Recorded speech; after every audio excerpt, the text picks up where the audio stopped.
दोस्तों आज मैं एपिसोड 98 में की नॉवेल वीडियो को एक्सप्लेन करने वाला हूं। तो दोस्तों एपिसोड 98 में की नॉवेल वीडियो की स्टार्टिंग होते ही हमें उसी जंगल का सीन दिखाया जाता है जहां पर अभी के लिए जियान ने मस्त आग जला रखी होती और जियान अभी के लिए वहां पर क्रॉस लेक करके बैठा हुआ होता है। मगर तभी हमें जियान के सामने एक और जियान दिखाई देता है जो कि अभी के लिए खड़ा हुआ होता है, मगर वो भी क्रॉस लेक करके बैठ जाता है जो कि सेम टू सेम जियान की तरह दिख रहा होता है। और कोई भी नहीं बता सकता था कि अभी के लिए जो जियान के सामने बैठा हुआ है वो जियान की इल्यूजन बॉडी है। मगर वहीं पे जियान के पावर लेवल को कंपेयर किया जाए उसकी इल्यूजन बॉडी से तो उसके अंदर काफी ज्यादा डिफरेंस होता है, क्योंकि जियान अभी के लिए दावाओं की 9 स्टार पे पहुंच चुका है, मगर यहीं पे उसकी जो इल्यूजन बॉडी है वो अभी के लिए सिर्फ डार्लिंग लेवल पर है। इसलिए जियान उसे देखकर कहता है कि अभी के लिए जो मेरी इल्यूजन बॉडी है वो बहुत ही ज्यादा कमजोर है, क्योंकि अभी के लिए वो लो लेवल पर है, मगर मुझे इसे जल्दी से जल्दी ही मिड लेवल पे ले जाना होगा, जिसके लिए मुझे काफी ज्यादा कड़ी मेहनत करनी पड़ेगी। क्योंकि अभी के लिए जो फित्यान था उसने अपने मिड लेवल के क्लोन को बनाने के लिए काफी सालों तक 3000 इल्यूजन बॉडी की प्रैक्टिस की होगी, तब जाकर उसने मिड लेवल के क्लोन को बना पाया था। इसलिए जियान भी जट से अपनी आंखें बंद कर लेता है और वापस 3000 इल्यूजन बॉडी के वर्ल्ड के अंदर चला जाता है जहां पे अभी के लिए काफी कुछ लिखा हुआ होता है। तभी जियान को वहां पे प्रैक्टिस करने की मेथड मिलती है कि किस तरीके से अपनी इल्यूजन बॉडी को स्ट्रांग बना सकते हैं, जहां पर जियान को पता चलता है अगर उसे अपनी इल्यूजन बॉडी को स्ट्रांग बनाना है तो उसके लिए उसे सबसे पहले काफी सारी थंडर दावकी को डालना होगा, जिसकी वजह से उसकी जो इल्यूजन बॉडी होगी वो काफी ज्यादा स्ट्रांग होती जाएगी और साथ ही जो इल्यूजन बॉडी होगी उसकी जो सोल पावर छुपाने की ताकत होगी वो भी बढ़ जाएगी। इस वजह से कोई भी पता नहीं कर पाएगा कि असलियत में वो अभी के लिए सोल एनर्जी से बनी हुई है। मगर तभी जियान अपनी आंखें खोल लेता है और उदास होते हुए कहता है कि अब मैं यहाँ पे थंडर एनर्जी कहाँ से लाऊं, मेरे पास तो कोई थंडर एनर्जी है ही नहीं, क्योंकि मैं एक फायर कल्टिवेटर हूँ और जो मेरी बॉडी के अंदर थोड़ी सी थंडर एनर्जी थी तो मैंने उसकी मदद से अपनी 3000 लाइटनिंग मूवमेंट को सीख लिया था। इस वजह से अब मेरी बॉडी के अंदर तो कुछ भी थंडर एनर्जी है ही नहीं है और अब मैं अपनी क्लोन बॉडी को और भी स्ट्रांग बनाने के लिए कहां से थंडर दावकी लाऊं। और ये सोचते सोचते जियान काफी ज्यादा उदास होने लगता है, क्योंकि उसके पास अभी के लिए कोई भी ऐसा मेथड नहीं था कि जिसकी वजह से वो थंडर को बना पाए। मगर तभी ट्यानवा जुंडी की आवाज आती है और कहते कि जियान अभी के लिए तुम्हारे पास जो हेवनली फ्लेम है तुम उसका यूज करो, क्योंकि अभी के लिए जो तुम्हारी बॉडी के अंदर फॉरन हार्ट फ्लेम है वो किसी भी थंडर एनर्जी से कई गुना ज्यादा पावरफुल है। इस वजह से तुम अपनी इल्यूजन बॉडी को मर्ज कर दो अपनी फॉरन हार्ट फ्लेम से। जैसे ही तुम्हारी इल्यूजन बॉडी उससे मर्ज होगी तो तुम्हारी इल्यूजन बॉडी की जो पावर है वो बहुत ही ज्यादा बढ़ जाएगी और साथ ही ये बाहर की नेचुरल एनर्जी को कंबाइन करके अपनी थंडर दावकी के अंदर बदल लेगी, जिस वजह से जो तुम्हारी इल्यूजन बॉडी होगी वो बहुत ही जल्दी पावरफुल होने लग जाएगी। ये सुनकर के जियान एकदम से हैरान हो जाता है और कहता है कि ट्यानवा जुंजी क्या कह रहे हो, क्योंकि अगर इसे मैंने फॉरन हार्ट फ्लेम से कंबाइन कर दिया तो ये इल्यूजन बॉडी वो बहुत ही जल्दी नष्ट हो जाएगा, क्योंकि अभी के लिए जो इल्यूजन बॉडी है वो मेरी सोल पावर से बनी है और जो फॉरन हार्ट फ्लेम वो सोल एनर्जी की तो ऐसी दुश्मन है जैसे कि आग और पानी। ये सुनकर के ट्यानवा जुंजी गुस्सा हो जाते हैं और कहते कि अभी के लिए मैं तुमसे कह रहा हूं ना इसके अंदर अपनी फॉरन हार्ट फ्लेम को डालो, उसके बाद तुम देखोगे असली जादू। ये सुनकर के जियान थोड़ी देर तक तो सोच विचार करता रहता है, क्योंकि उसे लग रहा था कि आज तो ट्यानवा जुंजी उसके क्लोन को नष्ट करके मानेंगे, मगर अभी के लिए उसके पास कोई दूसरा रास्ता भी नहीं होता। इस वजह से वो अपनी फॉरन हार्ट फ्लेम को बाहर निकालता है और उसके अंदर डालने से पहले थोड़ा बहुत सोचने लगता है। तभी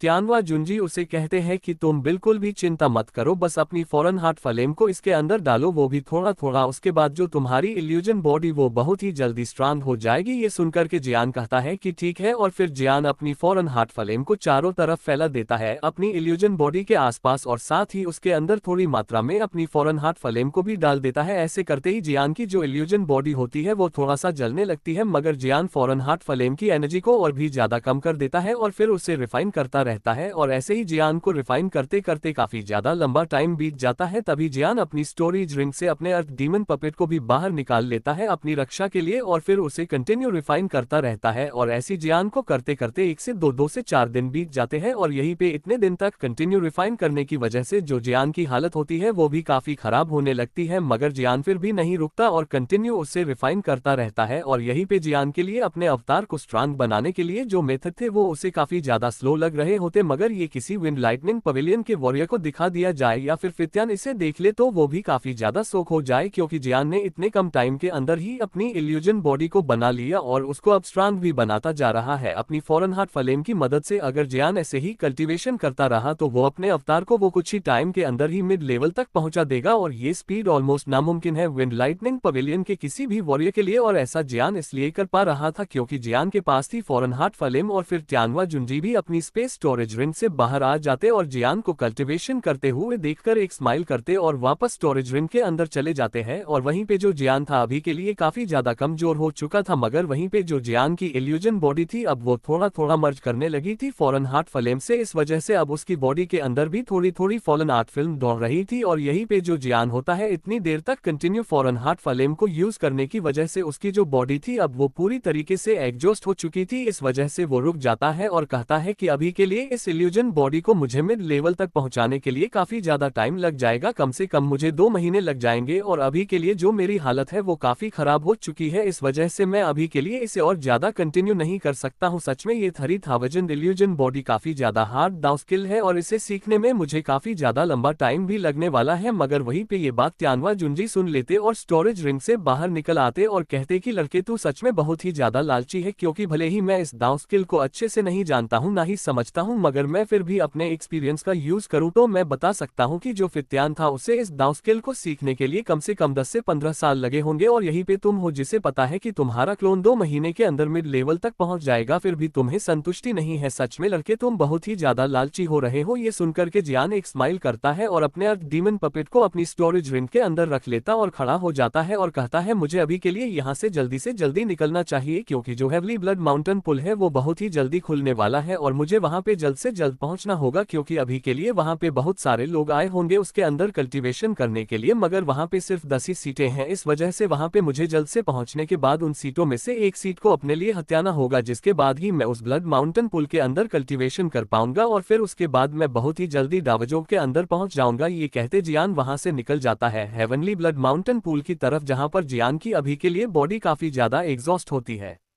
मगर जियान अपनी स्टोरेज रिंग से काफी सारी पिल्लों को निकालकर खा लेता है, जिस वजह से उसकी दावकी काफी जल्दी रिकवर हो जाती है और जियान फुल स्पीड से वहां से उड़ता रहता है। यहीं पे जियान उस माउंटेन के जितना करीब पहुंचता जा रहा होता है जियान को इतनी ही अजीब सी एनर्जी महसूस होने लगती है, जिस वजह से जियान का जो मैप होता है वो भी सही से काम नहीं कर रहा होता है। मगर फिलहाल के लिए जियान उस एनर्जी की मदद से उस जगह की तरफ जा सकता था, जिसे देखकर जियान कहता कि अभी के लिए मुझे सिर्फ आधा दिन लगेगा, जिसके बाद मैं उस हेवली ब्लड माउंटेन पुल के पास पहुंच जाऊंगा। इसलिए जियान कंटिन्यू उसी रास्ते की तरफ चलता रहता है और फिर सीन कट होके हेवनली ब्लड माउंटेन पुल के गेट के ऊपर आ जाता है, जहां पर अभी के लिए काफी सारे वॉरियर खड़े हुए होते हैं और उन्हीं में होते हैं विंड लाइटनिंग पवेलियन के डिसाइपल और उन्हीं डिसाइपल में होती है मिस फैंक, जो कि विंड लाइटनिंग पवेलियन की सबसे बेस्ट डिसाइपल थी, जो कि अभी के लिए इस पुल के अंदर कल्टीवेशन करने के लिए आई थी, क्योंकि वो अभी के लिए डाउहोंग की पीक पर है और वो बहुत ही जल्दी ब्रेक थ्रू करना चाहती है डाउजोंग के अंदर। तभी उस गेट के पास एक ग्रे रोप वाला बंदा भी आ जाता है और वो बंदा और कोई नहीं वो होता है जियान, जो कि इतनी ज्यादा भीड़ भाड़ देखकर कहता है कि ये जगह तो सेंट्रल पवेलियन के अंदर काफी ज्यादा पॉपुलर है, क्योंकि यहाँ पे काफी सारे वॉरियर आ रहे हैं दूर दूर से और साथ ही इन वॉरियर के अंदर वो चारों पवेलियन के पावरफुल लोग भी आए हुए हैं, जो कि सेंटर पवेलियन के अंदर टॉप 4 पवेलियन है। इस वजह से उनके एक पावरफुल डिसाइपल भी होंगे, जो कि 10 सीटों में से एक सीट को तो हत्या ही लेंगे। इस वजह से 4 सीटें तो पहले ही बुक है और उसमें से बची 6 सीटों में से मुझे भी एक सीट को हासिल करना होगा, मगर उस ब्लड माउंटेन पुल को खुलने के लिए काफी ज्यादा टाइम लगता है। इस वजह से जियान वहीं पे बैठ जाता और कल्टीवेशन करने लगता है, जहां पर अभी के लिए उस गेट के अंदर से काफी ज्यादा पावरफुल एनर्जी बाहर निकल रही होती है। और ऐसे ही जियान को कल्टीवेशन करते करते वहां पे 4 दिन बीत जाते हैं। तभी जियान अपनी आंखें खोलता है और आंखें खोलते के जियान एकदम से काफी ज्यादा हैरान हो जाता है, क्योंकि उस कंपटीशन में भाग लेने के लिए वहां पे काफी सारे वॉरियर आ चुके थे। मगर तभी जियान आगे जाने के लिए अपने विंग्स को बाहर निकाल लेता है और अभी के लिए जियान के जो विंग्स थे वो बोन विंग्स नहीं थे, बल्कि जियान के दाव की विंग्स होते हैं, क्योंकि जियान को अभी के लिए डर लग रहा था कि इन सभी वॉरियर्स में से कोई एक हेवली डीमन ट्राइब्स का वॉरियर हुआ तो जियान के लिए मुसीबत खड़ी हो जाएगी। मगर तभी जियान झट से उस गेट के पास पहुंच जाता है और नॉर्मल तरीके से चलने लगता है। मगर तभी उस गेट के पास एक बहुत ही बड़ा स्पिरिचुअल फिनिक्स आ जाता है, जिसके ऊपर खड़ी थी मिस फैंक। तभी वहां पे और भी काफी सारे वॉरियर आ जाते और वो सभी वॉरियर होते हैं विंड लाइटनिंग पवेलियन के, जो कि मिस फैंक के साथ आए थे। मगर तभी जियान की नजर मिस फैंक के पीछे खड़ी हुई 2 वॉरियर के ऊपर पड़ती है, जो कि अभी के लिए डाउजोग लेवल की 6 स्टार पर थे, जिसे देख के जियान की एकदम से हवा टाइट हो जाती है, क्योंकि अभी के लिए वो दोनों अगर जियान के ऊपर हमला कर देते हैं तो जियान के लिए काफी बड़ी मुसीबत खड़ी हो जाएंगे। इस वजह से जो जियान होता है वो अपनी नजरों को चेंज कर देता है और गेट की तरफ देखने लगता है। तभी मिस फैंक उन दोनों एल्डरो से पूछती है कि अभी के लिए यहाँ पर कौन कौन वॉरियर आए हैं और उनकी क्या रेपुटेशन है। ये सुनकर के जो मिस फैंक के साथ एल्डर आया हुआ होता है वो बताता है कि अभी के लिए यहाँ पे सभी पावरफुल सेक्शन से वॉरियर आए हुए हैं और साथ ही उनके पावरफुल डिसाइपल भी, और साथ यहाँ पे बहुत सारे ऐसे डिसाइपल भी है जिनका तो किसी किसी भी पवेलियन से ताल्लुक नहीं है। और ये सुनकर के मिस फैंग कहती है कि कहीं तुम उस लड़के की बात तो नहीं कर रहे जिसका नाम जियान है, जिसने अभी के लिए हमारे एक एल्डर को मार भी दिया है और साथ ही 3 एल्डर को भी हरा दिया है। ये सुनकर के एक एल्डर कहता कि वो लड़का यहाँ पर भी नहीं रुका, वो तो फित्यान को भी चकमा देके वहां से भाग गया। पता नहीं वो किस तरीके का मोन्स्टर लड़का है जिसने अकेले ने ही हमारे नॉर्डर्न हेडक्वार्टर की बैंड बजा रखी है। और जब मैं यहाँ पे आ रहा था तब मेरी बीच में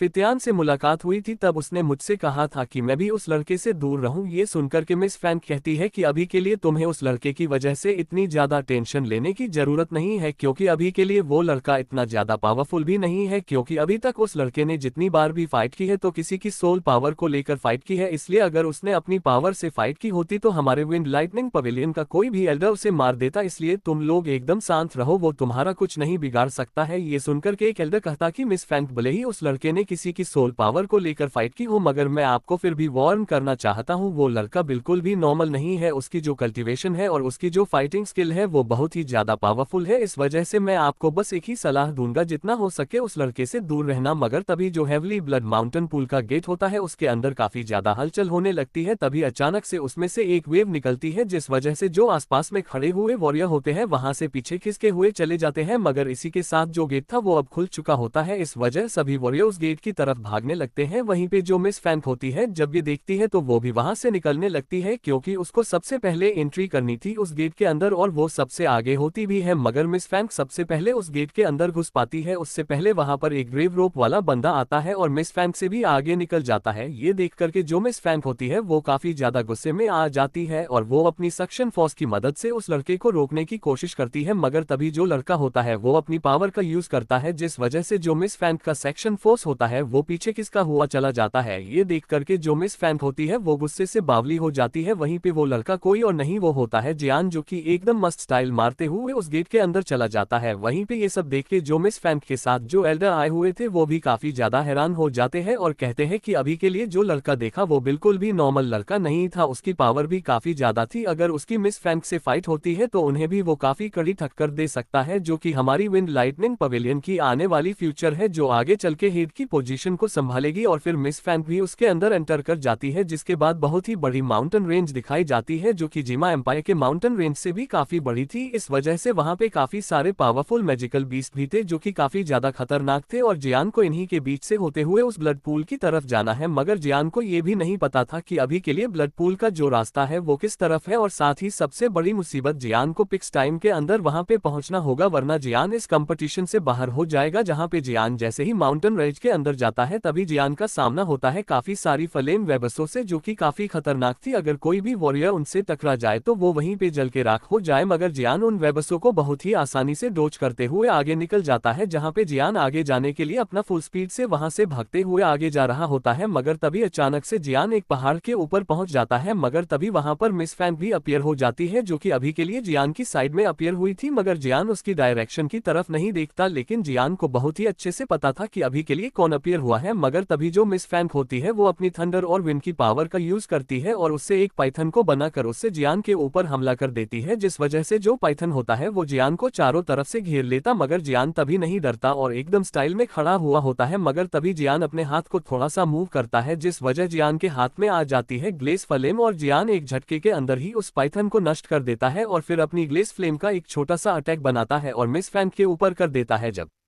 मिस फैंग उस अटैक को अपनी तरफ आते हुए देखती है तो मिस फैंग भी अपनी विंड पावर और थंडर को कंबाइन करने लगती है, जिस वजह से उसकी जो दावकी होती है वो काफी ज्यादा स्ट्रांग हो जाती है और फिर से एक अटैक बनाकर जियान के अटैक के ऊपर अटैक कर देती है। जैसे ही उन दोनों के अटैक आपस में टकराते तो वहां पे काफी बड़ा ब्लास्ट होता है और आसपास में जो वॉरियर होते हैं उनको भी इस अटैक की पावर महसूस हो जाती है, जिस वजह से सभी वॉरियर उसी अटैक की डायरेक्शन की तरफ देखने लगते हैं और कहते हैं ये तो मिस फैंग है, जो कि विंड लाइटनिंग पवेलियन की सबसे बेस्ट डिसाइपल है। मगर अभी के लिए ऐसा कौन बेवकूफ लड़का है जो कि इनसे पंगा लेने की सोच रहा है, क्योंकि अगर मिस फैंग गुस्सा हो गई तो इस लड़की का जो कंपटीशन का सफर वो यहीं पे खत्म हो जाएगा। मगर वहीं पे हम जियान को देखते हैं जिसे बिल्कुल भी फर्क नहीं पड़ रहा होता इन सभी बातों से और वो एकदम मस्त स्टाइल में खड़ा हुआ होता और कहता कि मिस फैंग, जैसा कि मैंने तुम्हारे बारे में सुना था कि तुम काफी ज्यादा कमाल की स्टूडेंट हो और मैंने आज देख भी लिया, क्योंकि तुम जिस तरीके से थंडर और विंड की पावर को इस्तेमाल करती हो वो सच में ही काफी ज्यादा कमाल की है। ये सुनकर के मिस फैंग आगे कुछ कहती उससे पहले लिए ये पार्ट यहीं पे खत्म हो जाता है। और हाँ दोस्तों, अगर आपको ये वीडियो अच्छी लगी है तो चैनल को सब्सक्राइब कर ले ताकि आने वाली न्यू वीडियो का आपको नोटिफिकेशन मिल सके। Thank you for watching.